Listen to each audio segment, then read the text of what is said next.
We are now coming, ladies and gentlemen, to our keynote of this morning. But before doing so, let me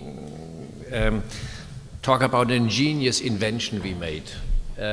Workshops sometimes suffer from the fact that people tend to speak longer than the time being allotted to them. And usually we forget then that there's a lunch break and things like that. Therefore, we have found out a very ingenious system how to prevent that. Could you show the first card? There are two cards shown to the speaker. The problem is the speaker has to look at them and care about what is being said. The green card tells them 2 minutes to go. The red cards is wrap up, please. So this is how, with this electronic ingenious system, is going to work, and I hope we all obey the rules. Now, thank you very much, and now I have the pleasure to introduce to you Maria de Graça Carvalho. She is an advisor to the European Commissioner on Research, Science, Innovation, Carlos Moedas, whom we will meet in the evening. She was a principal advisor in the Bureau of European Policy Advisors, BEPA, at the European Commission, and was responsible for the areas of science, higher education, innovation, research policy, energy, environment, and climate change. Name what she has not been responsible for. She was also a member of the European Parliament, Minister of Science, Innovation and Higher Education in the Portuguese government. She is a full professor at the Instituto Superior Técnico in the University of Lisbon in the area of energy and sustainable development. Of course, she has got a lot of honors and has written a lot of publications, but I should stop here and give her the chance to talk about science and research in Europe, past, present and future, 15 years of Lisbon. Thank you very much, Dr. Carvalho, for being with us. Thank you. Thank you. Good morning, Senhora Secretária de Estado da Ciência, Professora Leonor Parreira, Professor Aires de Barros, President of the Academia das Ciências de Lisboa, Professor Gunther Stock, President of ALLEA, distinguished guests, ladies and gentlemen. Let me begin by saying that it is a great honor for me to speak before you at the Lisbon Academy of Science, which I'm very proud to be a member. And I also like to thank ALLEA for having invited me together with the Academia de Ciências de Lisboa for this keynote address. In my lecture, I will be going back over the nature of the European science and innovation policies in the last 15 years. My aim is to outline the considerable progress that we have made, even if sometimes there has been a lot of criticism to the Lisbon agenda. Then I should like to briefly talk about the present, and the present is mainly the European Research Area and the Horizon 2020. And I will finish with a brief outline of some topics of the future, how to strengthen more the era, and what we need to adapt to the open science, open innovation world.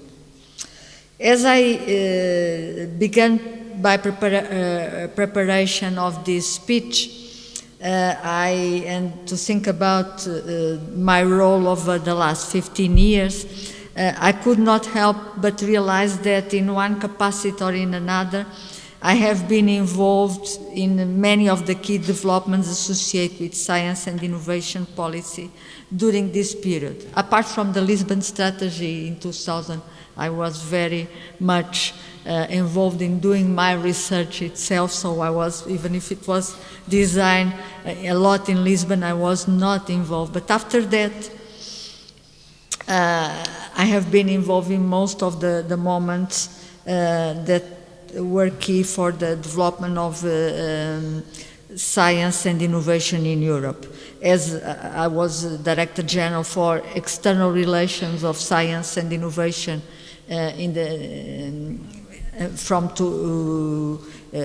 until 2003, and after Minister until 2005, after High Advisor of the President Barroso, exactly this area, and MEP during 5 years, and now Advisor of Commissioner Moedas. So I felt that I could do my, instead of going to the formal documents, I could give you a bit of insight how things have developed that could be more interest for you than just the official conclusions of the European documents. As I see, in my opinion, the change for knowledge have been huge. To give just one figure, the total budget that was set aside for science and innovation in 2000 was 14 billion. Now we have a framework program of 80 billion. Actually, the big jump was in FP7 in 2000, that was prepared in 2005, and that starts in 2007, that went to 55 billion. Another very important topic is that we have now science finance at European level. We didn't have framework program were more a collaborative to build Europe than to have science. We didn't talk about universities in the European policies. Now universities are present in many of the European policies. So we have gone through a long way, and we have achieved a lot in science and innovation over the last 15 years. And as a consequence of what I will explain during my keynote, we are now particularly gratifying to see that Europe has the single largest research and innovation program in the world, the Horizon 2020, and we have a pan-European scientific sub-program, the ERC, that finances excellence in science, and that was possible because we had the Lisbon strategy, and we have in the treaty, the Lisbon Treaty, science is becoming a shared competence, an European competence. So, let's start with the Lisbon strategy. As you all know, in the Council in 2000, 15 years ago in Lisbon, there was a very important statement that knowledge should be in the center of the European policies, and Europe should become the most competitive and dynamic knowledge-based economy in the world. It didn't happen, but a lot of very good consequences for science and innovation came out. Another important development was 2 years later, during the Spanish presidency, the Barcelona objective, the Barcelona targets, where the Council set up a target of 3% of GDP by 2010. And that 2/3 of this target should be funded or should come from the business investment. We didn't achieve that in 2010. Actually, we have started for 1.7%, and we increased until 1.85%. I'm talking about European levels during the crisis. And during the crisis, we kept steady about 1.85%, and now we are approaching the 2%. But we didn't achieve this target, but the fact that this target exists was extremely important. Our Secretary of State has explained the evolution in Portugal. In 2003, we had about 0.6% of the GDP. We managed, when I was in government, we had also a very deep crisis and cut on the public expenses.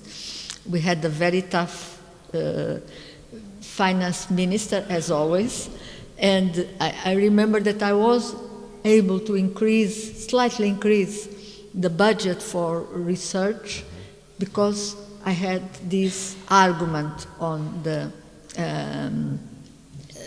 Barcelona target, and that we could arrive to the Council, to the Competitiveness Council, with decreasing the percentage in science. So I suppose that if we didn't have these targets, many countries would have done worse than they have done until now during these 15 years. So we were able in Portugal to steadily increase. Now we have 1.5%, I suppose, compared with at the time around 0.6%, and we have through 15 very difficult years in some other moment.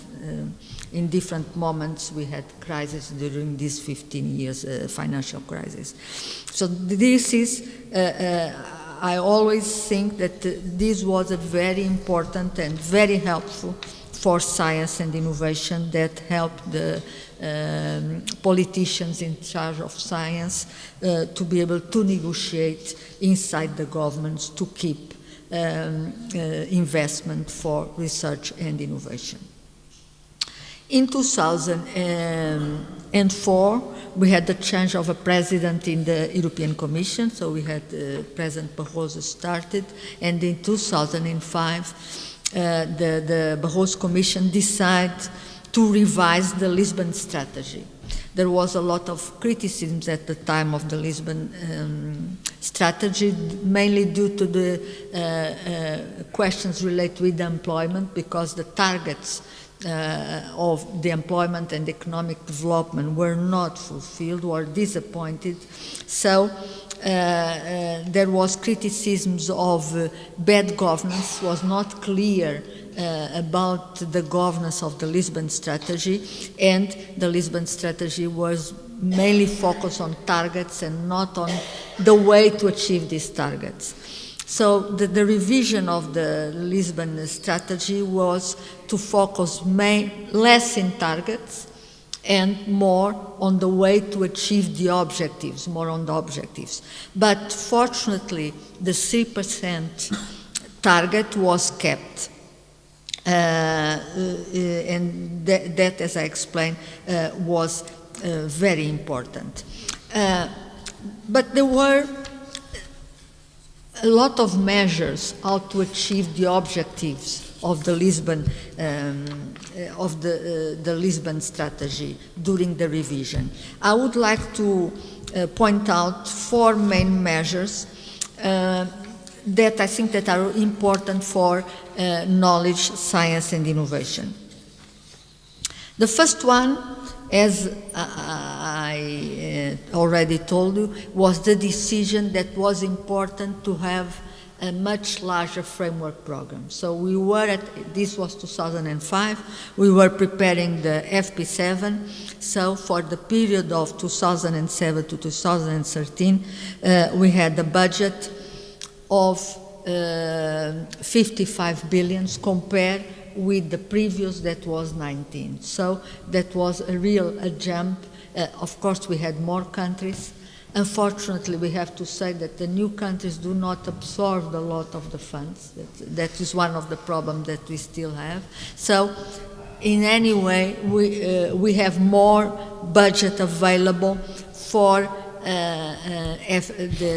the framework program. We also had a decision to do a competitiveness and innovation program, the CIP program, and transform the trans-European networks budget lines also that should cover knowledge infrastructures. That was a very important decision, because until there the trans-European networks were only main roads and the railway and electrical and gas pipelines, and we start being able to introduce, for example, the broadband networks, and that was a decision during the revision of the Lisbon strategy.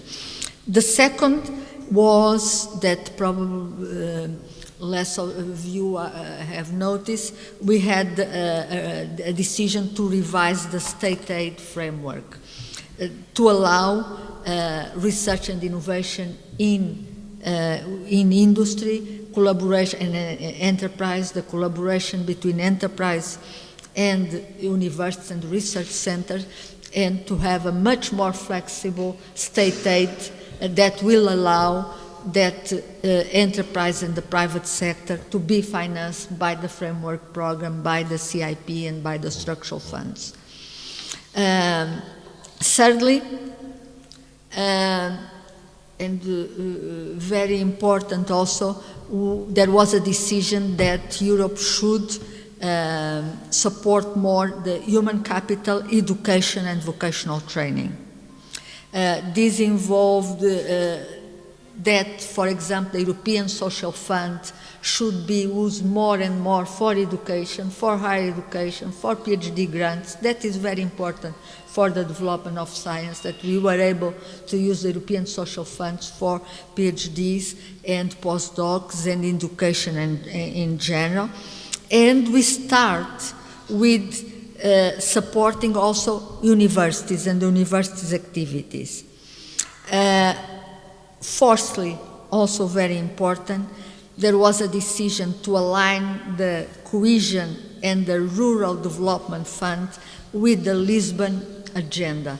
We used to a word in Brussels that was Lisbonized, and that was what made possible to use rural, and we have now agriculture funds to be used to broadband in the countryside, in rural areas, to use regional funds for science and innovation that until there was not possible. I would like to draw your attention to an important moment that make all this possible, that also very people are aware or acknowledge. That is the Hampton Court Informal Council.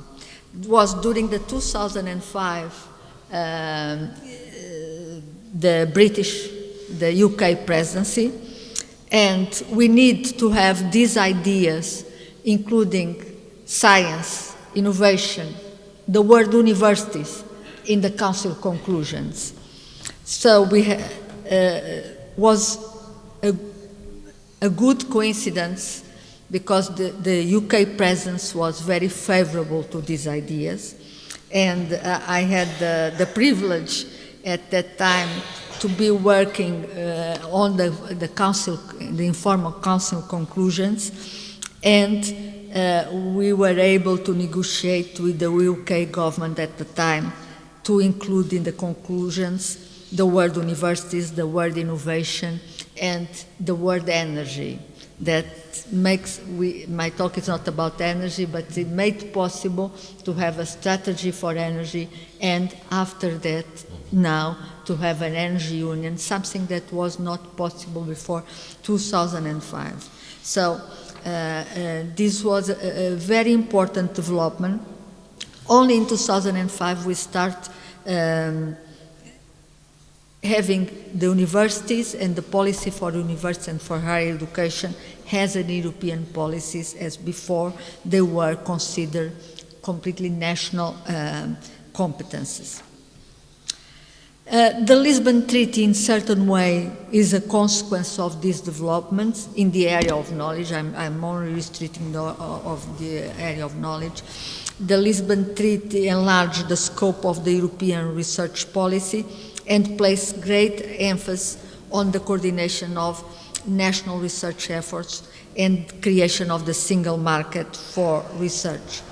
Actually, the Article 179 of the treaty, of the Lisbon Treaty, has a definition of the role of the European research area, and the Lisbon Treaty includes research and science in the European scene.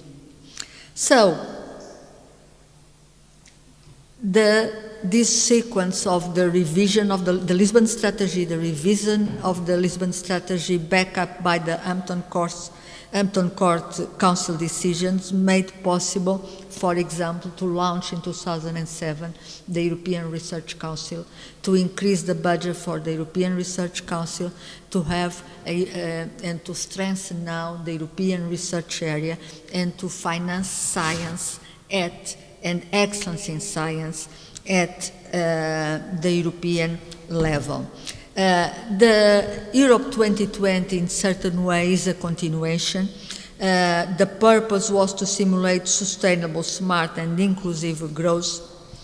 And the main consequence of the Europe 2020 was the budget. In my opinion, I'm a very pragmatic engineer.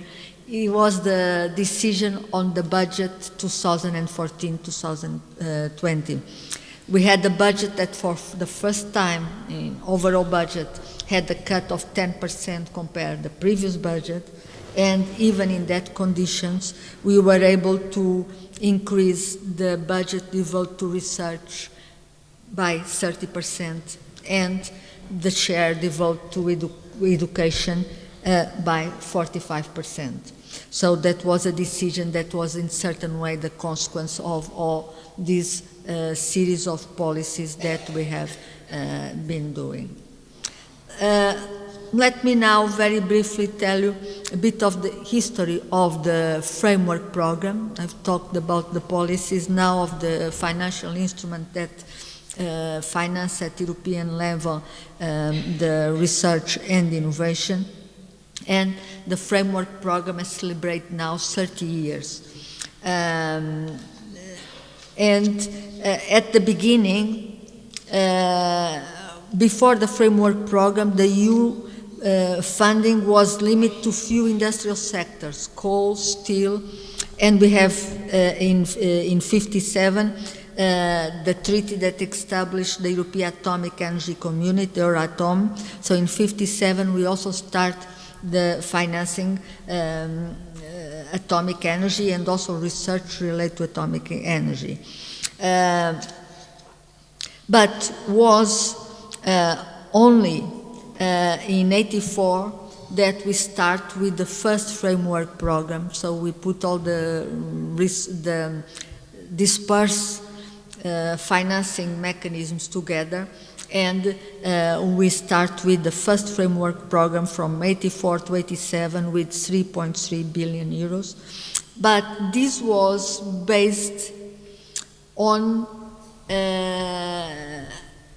the competitiveness of European industry. Was in that sentence of the treaty that we based the existence of the first framework program. That was mainly the reason that we in Europe finance more the collaboration and not fundamental science, very few social science and humanities, because we were based the existence of the framework program on the competitiveness of the European industry. The second framework program from 87 to 91 have a slight increase, 5 billion. The third, 6.6. The fourth, 13. In 2012, we were at the fifth framework program with a budget of 14.9. And the sixth at 19.3, and real in 2005 we start with the seven with 55 billion.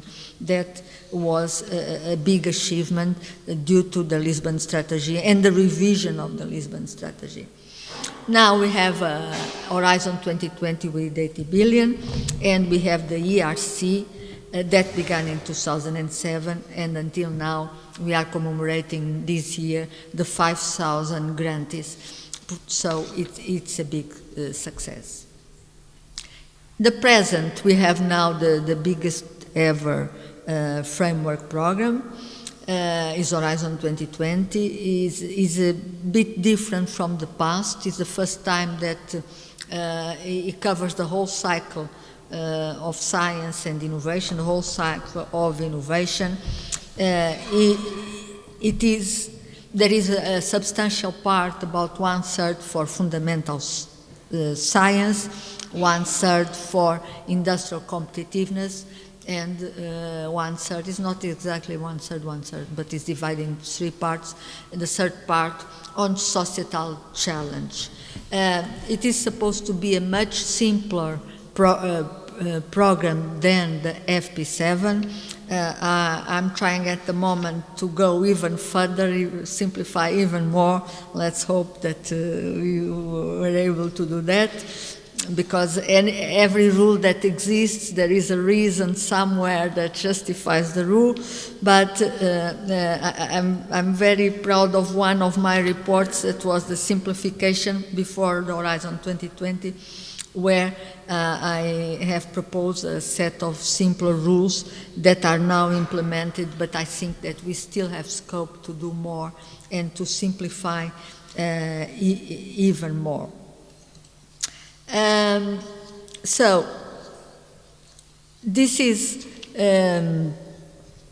indeed now I think a program that most of the stakeholders are quite happy.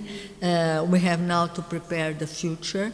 We will have a midterm review quite soon that we need to prepare, and this midterm review will be the beginning of the starting of the reflection for the next framework program. The main policy that we have at the moment is to strengthen the European research area. The European research area was firstly mentioned in the Lisbon strategy and is including in the Lisbon Treaty, and we have done a lot. It's a continuous process. It's nothing that we can say is finished, or it's a continuous process that we have to build the European research area. A lot have been achieved, and a lot have been achieved through the framework program. The fact that we collaborate in the framework program makes that we constitute a community, a European community in each of the areas that know each other, that publish together, that exchange, that promote the mobility between the researchers. We need to have more effective national systems, to promote even more transnational cooperation and further knowledge circulation. As Professor Leonor Pereira said, the gender balance is a problem in all the member states, and to foster an open labor market for research. But in my opinion, we need to do something that makes a push in the European research area. And what I'm going to tell you is only my personal opinion. It doesn't translate the European Commission as a whole. But I think we have two ways to further the European research area. One is using the community method, and the second, the intergovernmental method. In the intergovernmental method is what we are doing using the Article 185 of the Lisbon Treaty, that is putting together research programs like we are doing for the malaria, AIDS and tuberculosis. There is a very successful program, EDCTP, that everyone opens and puts a budget, every member state, together with the European Commission, and we open calls and we have a common pot, but we have a very complex structure. We have a very complex governance because, and it's complex to negotiate an Article 185. We need to have, or we have simpler rules for the intergovernmental way in order to build area, or we go to another alternative that I prefer, that is using the community method. For example, why don't we use the facilities, for example, VRC, that member states and regions could use first step, the ERC, for the evaluation of their own grants. We have many countries that have ERC kind of grants, and they could have, even if they don't want to put the budget together because they want to finance with their budget their own people, but the first step could be that all the grants of the countries and regions that are willing to do that are evaluated common and is a ERC like Portuguese or British grant. What is the advantage? We could have to have to be evaluated at the highest level promotes excellence. You are not the best of your region or your local community.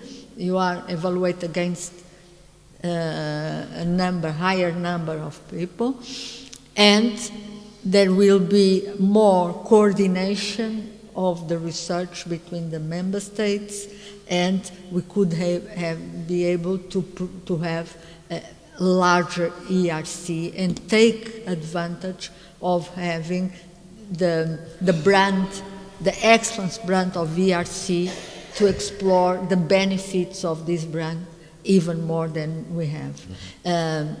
Of course, another alternative would be to increase the budget of ERC, but we know that member states do not want to increase the European budget.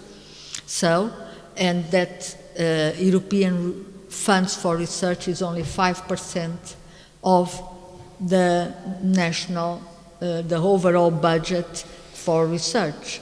ERC is so successful, why don't we open the ERC services for agencies, national and regional, because there is a lot of regional agencies that want to join efforts with the ERC, even if they don't combine the funds. And I think that this could be the start of building a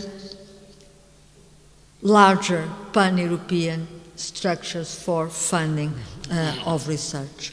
My second point for the future is open science and open innovation. When Horizon 2020 is already adapted to open access for publications and pilot phase for open access to data. But we didn't take in consideration how the digital world will change the way we do science. Because 3 or 4 years ago, the open science and open innovation was not at the stage that is now. So it is something that we need to reconsider in the midterm review, because in certain way all the digital world has offered a different way to do science in the different manner, the big data that is available. And another point that we really need to think about and to reflect on the future is exactly how the social science and humanities are included in Horizon 2020. And this is also related to the open science, open innovation. I think, in my opinion, but I'm not a specialist on that area, that there is many specialists here, but it's for a reflection. The digital world, the big data, the modeling of complex systems will give a lot of opportunities, for example, for the social science and for large share in future European programs of research and innovation. So I would see these two developments as developments that we should reflect for the very near future at European level. Just to conclude, I want to say that the main message is that despite of the lot of criticism that has been aimed at the Lisbon strategy, we had made a considerable progress in terms of knowledge. I'm not talking about employment or economy, I'm talking about knowledge, universities, research and innovation, and that most of these advancements were due to the Lisbon strategy, the Lisbon Treaty that enables these achievements. Lisbon will forever be associated with scientific excellence in the eyes of posterity. So I'm very happy, and we are in Lisbon. Thank you very much.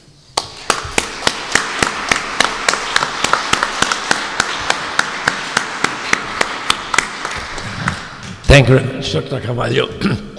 Especially the 3 points you made in the end go exactly to the core of what ALLEA is trying to do. Thank you very much. Thank you.